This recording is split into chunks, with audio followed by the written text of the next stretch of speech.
नमस्कार, आपका स्वागत है। उपनिषद भाग 4 अथर्ववेद से संबंधित 60 उपनिषदों का सरल और भावनात्मक हिंदी सारांश। ये उपनिषद आत्मा, योग, तंत्र, वैराग्य, गुरु और ब्रह्मा की रहस्यमयी ऊंचाइयों का दर्शन कराते हैं। 49 प्रणव उपनिषद। यह उपनिषद प्रणव के रहस्य को समझाता है। ही ब्रह्मा है, ही सृष्टि का आधार है। इसका जप साधक को आत्मज्ञान की ओर ले जाता है। 50 मांडुक्य उपनिषद सबसे छोटा और सबसे गहरा उपनिषद। यह 4 अवस्थाओं जागृत, स्वप्न, सुषुप्ति और तुरीय का वर्णन करता है। तुरीय अवस्था ही ब्रह्मा है, शांत, अद्वैत और शाश्वत। 51 आत्मबोध उपनिषद। यह उपनिषद आत्मा की प्रकृति और माया के भ्रम को स्पष्ट करता है। जो आत्मा को जान लेता है वह संसार से मुक्त होकर ब्रह्मा में लीन हो जाता है। 52 नारद परिव्राजक उपनिषद। यह उपनिषद सन्यासियों के जीवन, उनके आदर्श, नियम और ध्यान की विधियों को बताता है। नारद मुनि द्वारा प्रदत्त ज्ञान सन्यास को आत्ममुक्ति का मार्ग बताता है। 53 संन्यास उपनिषद। यह उपनिषद बताता है कि संन्यास केवल वस्त्र बदलना नहीं, बल्कि भीतर से समर्पण और त्याग है। सच्चा सन्यासी ब्रह्मा के साथ एक हो जाता है। 54 ब्रह्मा उपनिषद। इसमें ब्रह्मा के स्वरूप, निराकार, निर्विकार और सर्वव्यापक की चर्चा है। यह आत्मा और ब्रह्मा की अभिन्नता का स्पष्ट उद्घोष करता है। 55 याज्ञवल्क्य उपनिषद। ऋषि याज्ञवल्क्य के संवादों में गहन ब्रह्म ज्ञान है। इसमें ज्ञान और वैराग्य के संयोग से आत्मा की मुक्ति का मार्ग बताया गया है। 56 सत्यायन उपनिषद। यह उपनिषद सिखाता है कि सच्चा ज्ञान सत्य से ही आता है। सत्य बोलना, सत्य पर जीना और सत्य में ही स्थित रहना आत्मा को ब्रह्मा से जोड़ता है। 57 परमहंस परिव्राजक उपनिषद। यह उपनिषद बताता है कि जो परमहंस रूपी योगी होते हैं वे केवल शरीर में रहते हैं, पर मन में संसार नहीं होता। वे पूर्णत ब्रह्मरूप होते हैं। 58 अवधूत उपनिषद। यह उपनिषद अवधूत योगियों का वर्णन करता है जो सब द्वंद्वों से ऊपर उठ जाते हैं। वे ना अच्छे में अटकते हैं, ना बुरे में। वे पूर्ण स्वतंत्र आत्मा होते हैं। 59 योगसार उपनिषद। यह उपनिषद योग के सार को प्रकट करता है। शरीर और मन को साध कर आत्मा की शक्ति को ब्रह्मा से मिलाना ही योग का सार है। 60 योग शिखा उपनिषद द्वितीय संस्करण। यहाँ ध्यान की गूढ़ अवस्थाओं का वर्णन है। साधक ध्यान करते करते जब मैं की भावना खो देता है तब वह ब्रह्मा से एक हो जाता है। 61 योग तत्वोपनिषद विस्तारित संस्करण। यह योग की सभी शाखाओं हठ योग, राजयोग, मंत्रयोग, लय योग का विस्तार से वर्णन करता है। यह उपनिषद साधना की गहराइयों में उतरने का मार्ग है। 62 तुरीय उपनिषद। यह उपनिषद केवल तुरीय अवस्था पर केंद्रित है, जहां न कोई क्रिया है, न कोई विचार, केवल शुद्ध अस्तित्व बचता है, वही ब्रह्मा है। 63 अष्टावक्र उपनिषद। ऋषि अष्टावक्र के अद्वैत ज्ञान पर आधारित यह उपनिषद सिखाता है तू शरीर नहीं, तू ब्रह्म स्वरूप है। ज्ञान की यह बिजली भ्रम को तुरंत नष्ट कर देती है। 64 कल्पत्रु उपनिषद। यह उपनिषद आत्मा को कल्पवृक्ष बताता है जिसके भीतर सारी शक्तियां और पूर्णता छिपी है। आत्मा का ज्ञान पाकर इच्छाएं स्वतः शांत हो जाती हैं। 65 सर्वज्ञान उपनिषद। इस उपनिषद में कहा गया है जो आत्मा को जान लेता है उसे और कुछ जानने की जरूरत नहीं। ब्रह्मज्ञान ही सर्वज्ञान है। 66 भिक्षु उपनिषद। यह सन्यासियों के आचरण, भिक्षा विधि और ध्यान के नियमों को बताता है। यह बताता है कि भिक्षा केवल अन्न नहीं, आत्मज्ञान की याचना है। 67 ब्रह्मविद उपनिषद। यह उपनिषद ब्रह्मा को जानने वाले की स्थिति बताता है। वह शुद्ध चैतन्य में स्थित होकर सब कुछ में ब्रह्मा देखता है। 68 योग चूड़ामणि उपनिषद विस्तारित। यहाँ ध्यान और नाड़ी साधना की सूक्ष्म विधियां बताई गई हैं। कुंडलिनी जागरण की वैज्ञानिक प्रक्रिया का वर्णन इसमें मिलता है।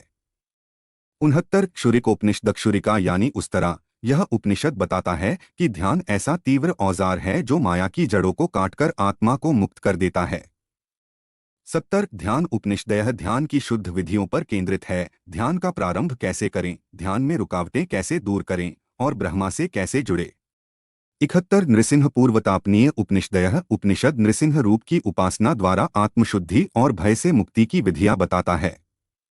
72 नृसिंहोत्तरतापनीय उपनिषद। यह उपनिषद बताता है कि नृसिंह केवल बाहरी रक्षक नहीं बल्कि हमारे भीतर छिपी ब्रह्म शक्ति का प्रतीक हैं।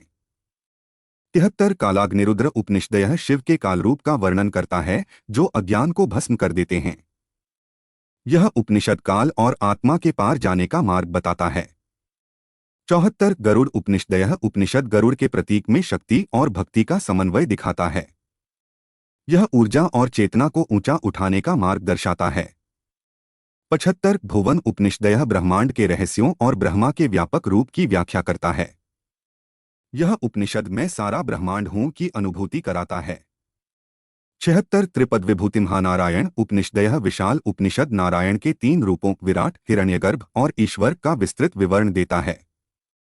77 दक्षिणामूर्ति उपनिषद अतिरिक्त संस्करण। यह फिर से गुरुतत्व को स्थापित करता है। सच्चा गुरु वही है जो मौन रहकर ब्रह्मा की ओर ले जाए।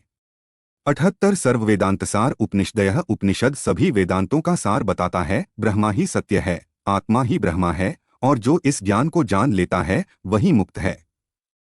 उपनिषदों 79 से 108 तक यह भाग हमें पूर्णता, मौन, ध्यान, गुरु, भक्ति और अद्वैत ब्रह्मज्ञान की चरम ऊंचाइयों तक पहुंचाता है।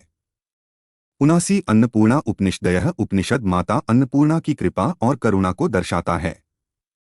अन्न केवल भोजन नहीं, जीवन की ऊर्जा है।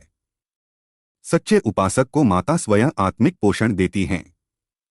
80 अक्षमालिका उपनिषद। यह उपनिषद रुद्राक्ष और जपमाला की दिव्यता बताता है। हर मन का ब्रह्मा का प्रतीक है। जप करते करते साधक आत्मा में स्थित हो जाता है। 81 अष्टसहस्री उपनिषद। इसमें हजारों श्लोकों में आत्मा और ब्रह्मा के अद्वैत स्वरूप की व्याख्या है। इसका सार यही है, सर्वं खल्विदं ब्रह्मा, सब कुछ ब्रह्मा है। 82 आत्मतत्व उपनिषद। यह उपनिषद आत्मा के गहनतम स्वरूप को उद्घाटित करता है। आत्मा न शरीर है न मन, वह चैतन्य स्वरूप है, शुद्ध और मुक्त। 83 गीता उपनिषद। यह भगवद गीता को उपनिषद रूप में स्वीकार करता है। अर्जुन कृष्ण संवाद आत्मा की लड़ाई को दर्शाता है, मोह और विवेक के बीच। 84 गोपालतापनीय उपनिषद पूर्व व उत्तर। यह श्री कृष्ण को परमब्रह्म के रूप में स्थापित करता है। यह भक्ति और ज्ञान का अद्भुत संगम है। प्रेम ही आत्मा का अंतिम स्वरूप है। 85 हयग्रीव उपनिषद। यह उपनिषद विष्णु के हयग्रीव रूप की उपासना करता है, जो ज्ञान के दाता हैं। यह बताता है कि सच्चा ज्ञान भीतर से जागता है। 86 निर्लेप उपनिषद। संसार में रहते हुए भी जो स्वयं को अप्रभावित रखे वही निर्लेप है। यह उपनिषद वैराग्य और आत्मस्थिता का गहन ज्ञान देता है। 87 मुद्गल उपनिषद। यह उपनिषद पूर्णता, पूर्णमदः पूर्णमिदं के रहस्य को प्रकट करता है। हर आत्मा पूर्ण है, कोई भी अपूर्ण नहीं, बस स्मरण चाहिए। 88 शांति पाठ उपनिषद। यह उपनिषद वेदों में प्रयुक्त शांति पाठों का मूल भाव बताता है। बाहर की शांति तभी संभव है जब भीतर का युद्ध थम जाए। 89 शारीरिक उपनिषद। यह शरीर को आत्मा के वाहन की तरह देखता है। जब यह पवित्र रहता है तभी आत्मा की ऊर्जा प्रकट होती है। 90 सर्वोपनिषद ब्रह्मसूत्र सार। यह सभी उपनिषदों का सार और उसका ब्रह्मसूत्रों से संबंध प्रस्तुत करता है। ज्ञान का यह निचोड़ आत्मा को ब्रह्मा से जोड़ता है। 91 द्रव्य ब्रह्मा उपनिषद। यह उपनिषद बताता है कि ब्रह्मा कोई पदार्थ नहीं, लेकिन सब पदार्थों का आधार है। वह ही जल में जल, अग्नि में अग्नि है। 92 शुकथल उपनिषद। शुकदेव और थलवकार संवाद में आत्मज्ञान और वैराग्य का मर्म बताया गया है। यह उपनिषद संन्यास की अंतर यात्रा पर केंद्रित है। 93 शौनक उपनिषद। यह शौनक ऋषि द्वारा कहा गया ज्ञान है, कर्म, ज्ञान और उपासना के संतुलन से आत्ममुक्ति का मार्ग। 94 वज्रसूची उपनिषद। यह उपनिषद जातपात, नाम, शरीर आदि को निरर्थक घोषित करता है। आत्मा न ब्राह्मण है न शूद्र, वह केवल ब्रह्मा है। 95 वासुदेव उपनिषद। यह उपनिषद श्री कृष्ण को परब्रह्म के रूप में स्वीकार करता है, जो लीला में रमते हुए भी निर्लिप्त हैं। 96 याज्ञवल्क्य ब्राह्मण उपनिषद। यह उपनिषद कर्मकांड से ज्ञानकांड की यात्रा दिखाता है। आहुति, मंत्र और साधना अंततः आत्मा के ब्रह्मा से मेल में बदल जाती है। 97 नारायण उपनिषद। नारायण को ही मूल कारण, कारणातीत और समस्त चेतना का स्वरूप बताया गया है। नारायण परो व्यक्तात्। 98 नारायणीय उपनिषद। यह भक्ति उपनिषद है जो सिखाता है कि जब प्रेम निराकार में विलीन हो जाता है तब नारायण की प्राप्ति होती है। 99 सत्यनारायण उपनिषद। सत्य के मार्ग पर चलने वाला ही नारायण को पा सकता है। यह उपनिषद सत्कर्म और सच्ची भावना की महिमा का गीत है। 100 त्रैशंख उपनिषद त्रैशंख ऋषि का दर्शन। यह उपनिषद बताता है कि सच्चा ज्ञान भीतर की आग को शांत करता है, बाहर की नहीं। 101 वासिष्ठ उपनिषद। यह उपनिषद योग वशिष्ठ की गूढ़ शिक्षाओं पर आधारित है। संसार एक सपना है, आत्मा ही सत्य है। 102 आदित्य उपनिषद। सूर्य को ब्रह्मा का प्रत्यक्ष रूप मानते हुए यह उपनिषद ध्यान, प्रकाश और जीवन के स्रोत की उपासना का मार्ग देता है।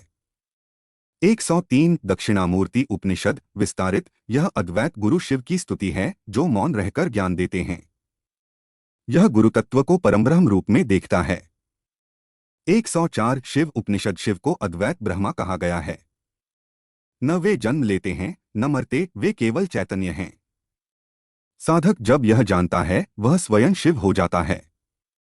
105 रुद्राक्ष जाबाल उपनिषद। रुद्राक्ष की शक्तियों और महिमा को दर्शाने वाला उपनिषद। हर बीज शिव तत्व का प्रतीक है, रक्षा, शक्ति और ध्यान का केंद्र। 106 त्रिपुरातापनीय उपनिषद। यह उपनिषद त्रिपुरा देवी, जो इच्छा, ज्ञान और क्रिया की अधिष्ठात्री हैं, के माध्यम से आत्मा की मुक्ति की दिशा दिखाता है। 107 सौंदर्य उपनिषद। यह उपनिषद बताता है कि असली सुंदरता आत्मा की होती है, न कि शरीर की। ब्रह्मस्वरूप आत्मा ही परम सौंदर्य है। 108 महावाक्य उपनिषद। यह उपनिषद वेदांत के 4 महावाक्यों का सार है। तत्त्वमसि अह ब्रह्मास्मि, प्रज्ञानम ब्रह्मा, अयं आत्मा ब्रह्मा। इनके द्वारा साधक को ब्रह्म बोध होता है। इन सभी 108 उपनिषदों में आत्मा से ब्रह्मा की ओर एक यात्रा है। यह केवल ग्रंथ नहीं, बल्कि एक जीने की कला, एक प्रकाश मार्ग और स्वयं के साथ एक मौन मिलन है।